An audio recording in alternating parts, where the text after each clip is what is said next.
Alright, so when we are doing puzzle proofs with triangle congruence, we're still going to be looking to solve it in the same way, where we mark up our diagram, we are labeling our S's and our A's, we're finding out what order does our A's and S's go in, but we're going to be adding in statements and reasons as we go. So as we look at this first one, we see triangle ABC congruent to triangle DEC is our proof statement. That should be the last line of our proof. That's the end goal, so that always goes at the last line of the proof.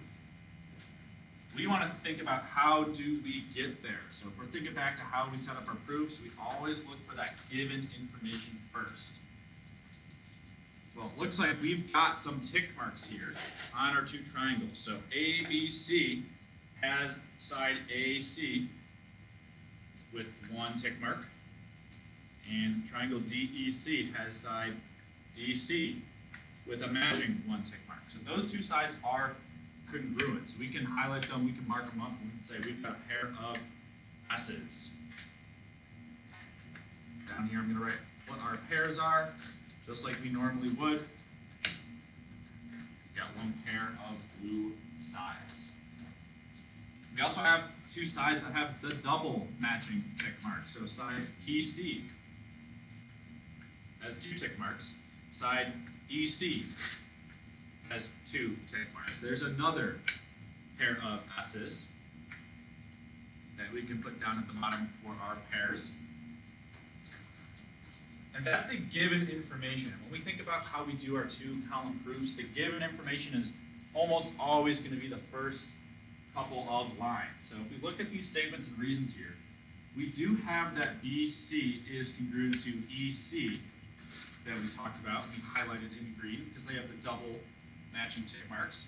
So we can say that that reason is given. It is shown to us in the diagram. There's nothing that we use to figure it out. It was told to us. So that is given information. We also have another reason for number one that's given. And the other information that we had marked up in the diagram was that side AC and side DC had matching tick marks in our congruent. So we can put that for our first statement, our blue sides here. AC is congruent to DC. That's given because it's shown to us in the diagram. Now, as we look for some other angles or sides in our triangles that match up, we do have statement number 3. That angle ACB is congruent to angle DEC. And we have to think about what reason it is. So let's take a look at the diagram and find angle ACB and angle DCE and see if we can figure out a relationship between them. So angle from A to C to B, that is this guy right here in purple. And they're saying that's going to be congruent to angle DCE. So from D to C to E, that's this angle right here. So they're telling us we've got a pair of A's that are congruent. But we need to think about what is that reason? What's the reason we can fill in on our proof? It looks like they are across from each other. And we have a reason where if angles are across from each other on an X, where they make two B's, those are vertical angles. And our reason, if we go to our pink sheet, hopefully it's highlighted on yours, it's a super important reason that we use all throughout the year. Vertical angles are congruent. So that's actually the reason why we can say statement angle ACB is congruent to angle DCE. So vertical angles are congruent.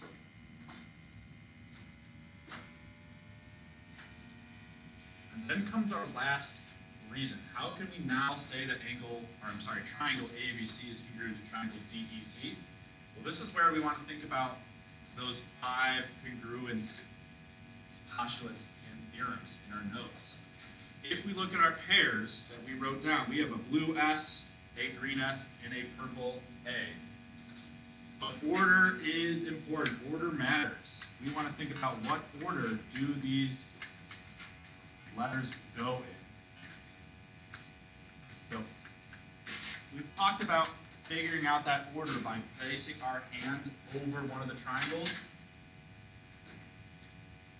and finding out what orders our S's and A's go in. So we completely cover up one of our triangles. If I cover up this triangle right here, it looks like the order we have is a green S,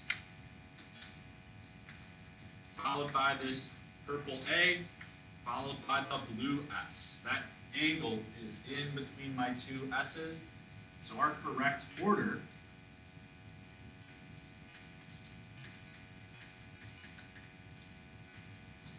is